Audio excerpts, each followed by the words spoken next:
আর কবে সংগ্রহ করব ইমান ও আমল? মৌত তো দরজায় কড়া নাড়ছে।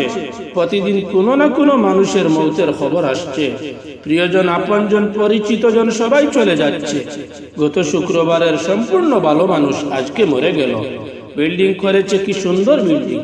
চিটাগাং শহর থেকে ফার্নিচার নিয়ে আসছে। চিটাগাং এর বাসা ছেড়ে দিয়ে নিজের বাড়িতে উঠবেন। ফার্নিচার এনে গত শনিবারের আগের শনিবারে, আর আজকে তিনি নেই। এখন ফার্নিচার কোথায়? তিনি কোথায়? সে একটি দিন 1 মিনিটের জন্য সে তার কেনা সোফায় বসতে পারলো না।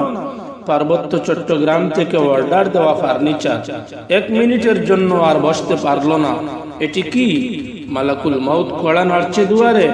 এর পরের সিরিয়াল কার আসবে কেউ বলতে পারে না। এখন মরতে করোনা ভাইরাস লাগে না? মানুষ হঠাৎ পড়ে মরে যাচ্ছে, হঠাৎ মৃত্যু। এটি হলো সরাসরি কিয়ামতের আলামত। আল্লাহ তাআলা হঠাৎ মউত দিয়ে দিবেন। কি পরিমাণ হঠাৎ মৃত্যু! রাসূল সাল্লাল্লাহু আলাইহি ওয়াসাল্লাম হঠাৎ মউত থেকে আল্লাহ তাআলার কাছে পানাহ চেয়েছেন।